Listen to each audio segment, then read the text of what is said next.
Здравствуйте, дорогие ребята! Дистанционная образовательная программа «Обо всем на английском» Центра «Радость» – это замечательная возможность совместить приятное с полезным, послушать прекрасные музыкальные произведения, отправиться в путешествие по страницам истории отечественной и мировой культуры и одновременно попрактиковаться в восприятии английской речи. Хорошо, если в ходе занятий вы будете повторять как знакомые, так и новые для вас английские слова, фразы и выражения. Занятия скомпонованы так, что для этого у вас будут все возможности. Премьеры видеозанятий будут проходить по воскресеньям раз в 2 недели, но смотреть их можно в любое удобное время. Главное, не забывайте каждый раз регистрироваться в анкетах Яндекс.Формы, ссылки на которые найдете в описании каждого ролика. Занятия программы «Обо всем» на английском разделены на циклы. По итогам каждого цикла вам будет предложено потренироваться в прохождении тестирования, проверить знания новых английских слов, терминов, выражений, ответить на вопросы на английском языке. Тестирование можно проходить трижды для достижения наилучшего результата. Пройдя тесты всех модулей программы, в конце учебного года вы получите итоговый сертификат Judge of Art, что значит ценитель, знаток искусства. Итак, дорогие друзья, настройтесь на восприятие английской лексики и приготовьтесь к нашему новому увлекательному путешествию.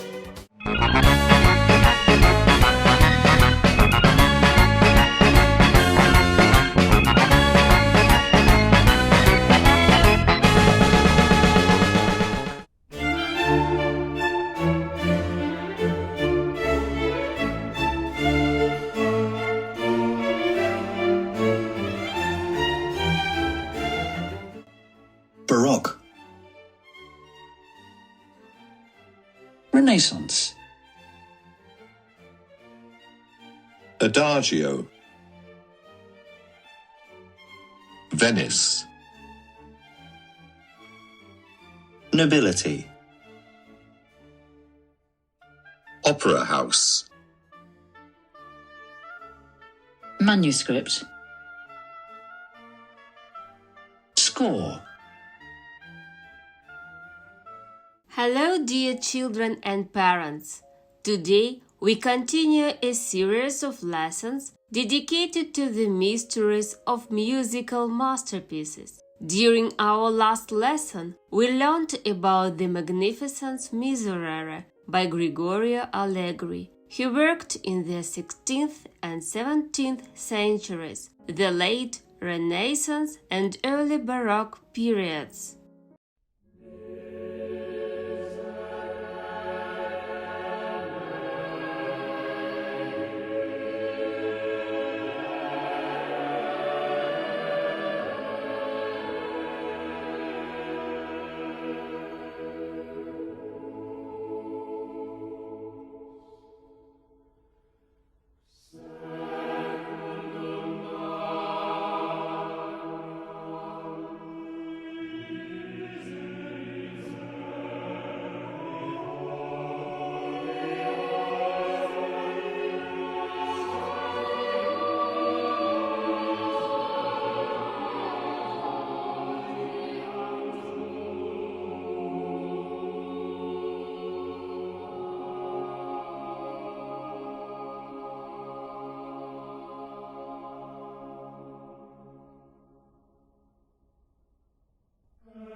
During our lesson, we also learned such words as conductor, the Pope, the Papal Court, the Sistine Chapel, Psalm, and coloratura.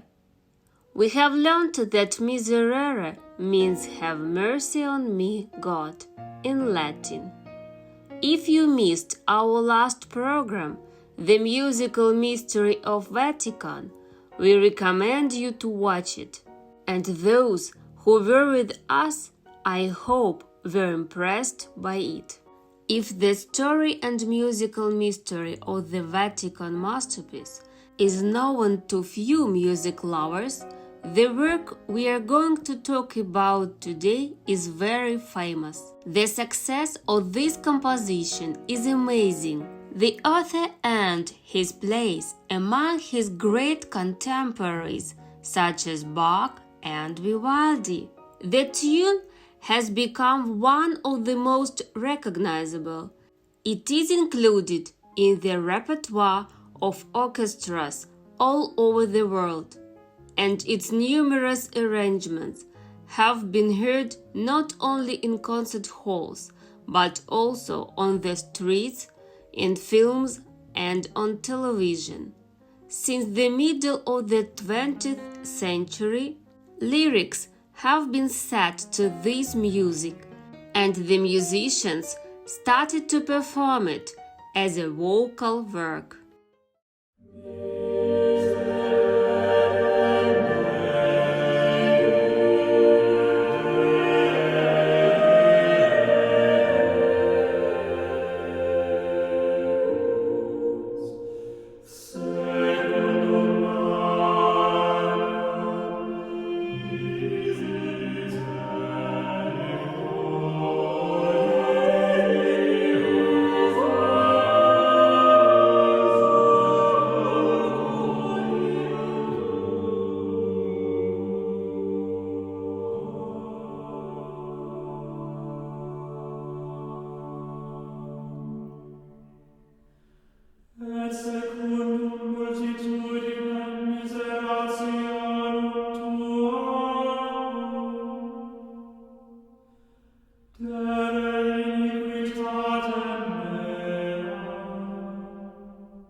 This is beautiful and magnificent adagio in G minor for strings and organ by Tommaso Giovanni Albinoni, which leaves no one indifferent.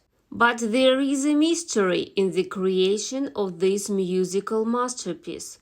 During our lesson, we'll try to solve this mystery.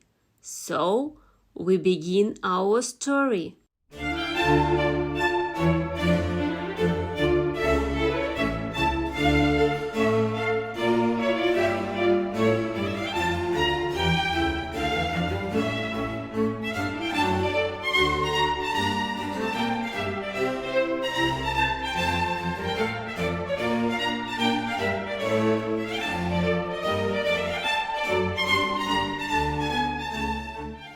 Tommaso Giovanni Albinoni was born in Venice in 1671.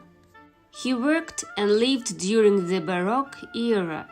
The Baroque period, meaning pearl, fancy seashell, is a historical, artistic, and cultural period in Europe.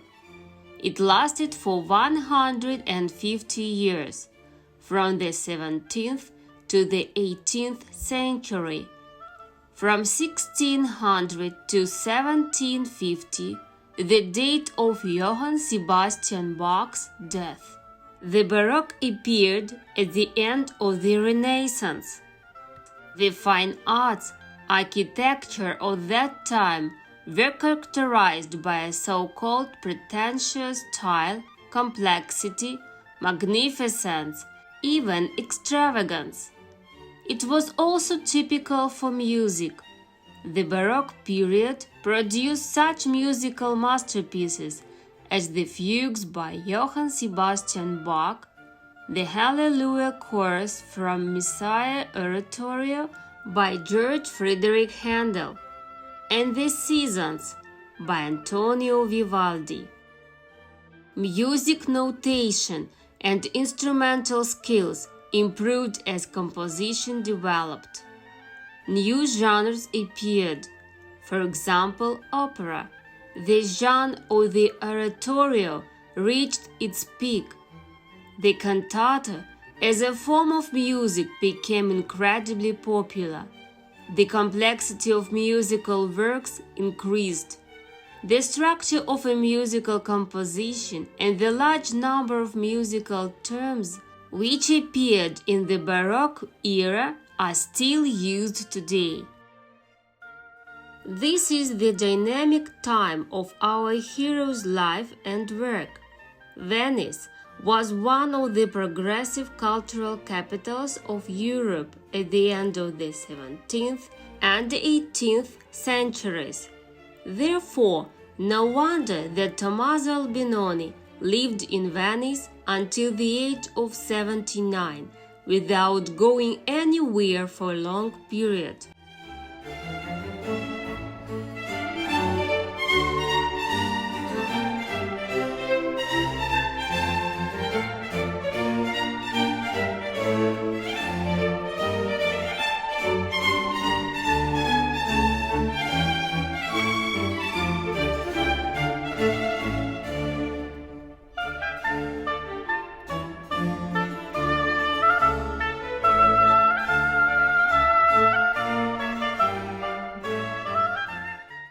Among his neighbors, friends, opponents, and colleagues, he was always considered to be not from their world.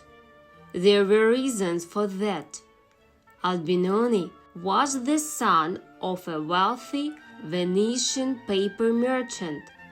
Almost every day he met people who were important, famous, and powerful.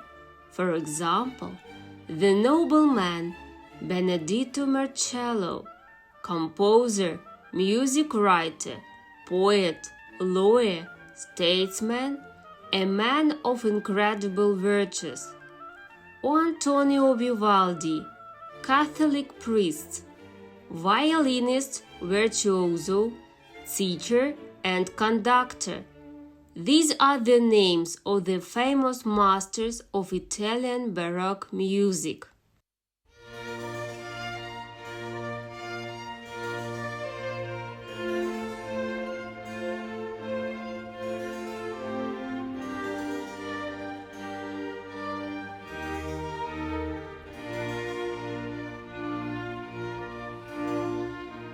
Albinoni, as the eldest son, inherited his father's business, license for publishing activities, and the card-making shop.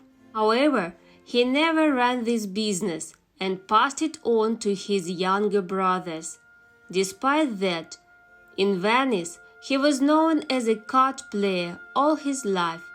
In fact, he was not a card player, but a card maker. Though Tommaso Albinoni wasn't particularly well born, he got an excellent musical education. From an early age, he studied singing and the violin, mastering both with great success. Albinoni was a welcome guest in the wealthy homes of the nobility and was a frequent guest at all the opera houses of Venice at that time.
The first opera houses appeared in the middle of the 17th century in Venice, and later in other cities in Italy and Europe.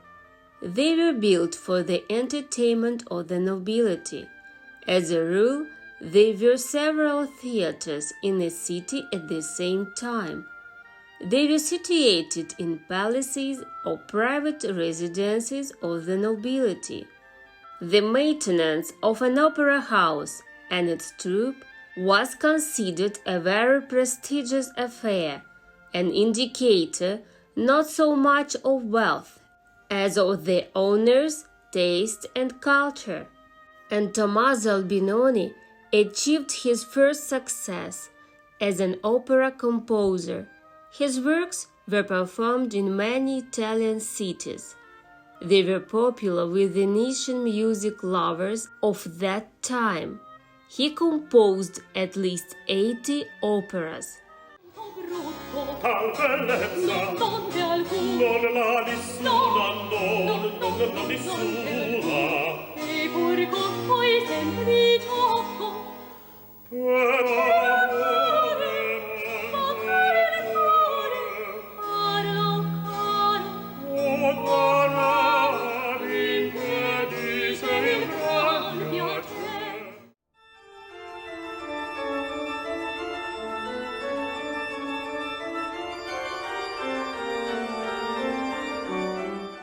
At the same time, he wrote a lot of instrumental music, which was highly assessed by Bach.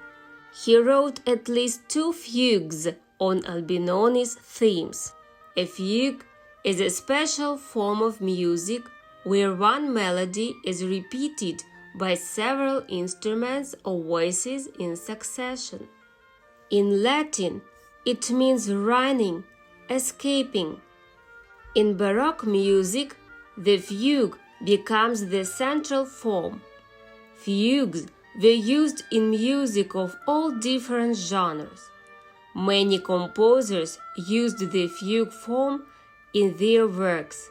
Johann Sebastian Bach was considered the king of the fugue. During his lifetime, he even took part in competitions where participants were given themes and had to compose and play fugues immediately. Bach frequently used Albinoni's works and their pieces as study materials for his pupils. Despite his popularity and high appreciation of his work, Tommaso Albinoni called himself a Venetian amateur. This is how he signed his compositions. Unlike most composers of his time, Tommaso Albinoni appears never to have sought a post at either a church or court of nobility, as he was a man of independent means and had the option to compose music independently. The composer's first works were dedicated to powerful people of the time, patrons of music, dukes and cardinals. In 1751, the composer Albinoni died. The Baroque era was coming to an end. Widely known during his life, Signor Albinoni, with all his nicknames, playing cards, Venetian stories, operas, instrumental concerts, neighbors, colleagues, and opponents, was completely forgotten after his death. Nobody cared about him. His music was known only to a narrow circle of musical scholars and experts of ancient music. He was forgotten for 2 centuries. Tommaso Giovanni Albinoni, the Baroque composer, was mentioned again in the middle of the 20th century. He became world famous with a single work called Adagio.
Remo Giazzotto, professor of music history, Italian composer and musicologist, surprised the music world when in 1958 he published Adagio in G minor for strings and organ by Tommaso Albinoni.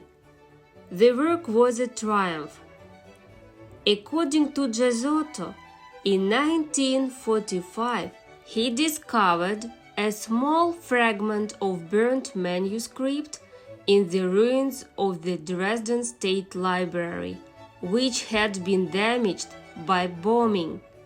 The professor said it was a fragment of an unknown piece of Albinoni which contained the first 6 bars of melody and the part of the figured bass. The figured bass is musical notation in which numerals and symbols appear above or below the bass note. The numerals and symbols indicate intervals, chords, and non-chord tones. Giazzotto was able to reconstruct the missing elements of the piece of music thanks to these bases. The work got the short title Adagio, which means slowly, calmly, because of its sorrow and touching sadness. No wonder that music lovers around the world became interested in other works by Tommaso Albinoni. However, they were disappointed. The other works by the Venetian master differed greatly from his Adagio in style and did not evoke such strong emotions. According to music critics, Adagio was stylistically very different from the Baroque music and from Albinoni's works. Giazzotto did not hide the fact that he had reconstructed the main part of the score, whereas the initial melody belonged to Albinoni, but the facts and the documents relating to it prove his version wrong. In 1998, Remo Giazzotto died. When music historians thoroughly examined his archives, his colleagues were amazed to discover that the 6 most cherished bars of Albinoni's manuscript could not be found in his papers. Moreover, it turned out that Giazzotto had never shown anyone the Adagio fragment during his lifetime. There wasn't the slightest hint that the precious manuscript had ever existed. It wasn't found in the surviving catalogues of the Dresden Library either. Having compared all these strange facts, musicologists made a bold and stunning conclusion that Adagio by Albinoni, his most popular work, had been written not by him at all, but by his devoted admirer and biographer Remo Giazzotto himself. The work is an absolute mystification by Giazzotto, a deliberate attempt to mislead people. The authority of the professor of music history at the University of Florence, author of biographies of many famous Italian composers, was so high that people accepted his story without question. Perhaps the real composer just did not expect that millions of people would believe his musical lie and that it would become a masterpiece. But now there is little doubt that the author of Adagio is Remo Giazzotto himself. The motive of the professor, who attributed his work to Albinoni and renounced the glory and honor which he had been granted, is not entirely clear. He took with him The Secret of the Creation of Adagio by Tommaso Albinoni, a composer who had nothing to do with that composition. We can only suppose that the melodic and stirring piece that the listener could understand would lead to a resurgence of Albinoni's fame. Like a true music historian devoted to his hero, Giazzotto wanted to make the world once again hear the master's work. And a miracle happened. Thanks to Adagio, Europe remembered the Venetian composer. Thereafter, his sonatas, concertos, even fragments from operas were performed at concerts. But they once again proved the great difference between Adagio and the other works.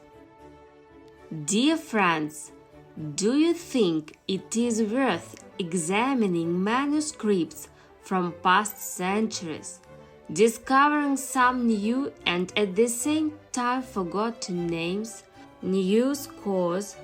In fact, does it make any sense to listen to what the real Albinoni wrote? These questions will have exactly the same number of answers as the number of listeners of the work that we are talking about today. Dear friends, our story of the mystery of a great masterpiece of musical art is coming to an end. We have learned about the life and work of the Venetian Baroque composer Tommaso Giovanni Albinoni. We have learned about music historian, biographer, and professor at the University of Florence, Remo Giazzotto, who played an important role in the composer's life and works. We have given definitions to adagio, a fugue, a figured bass.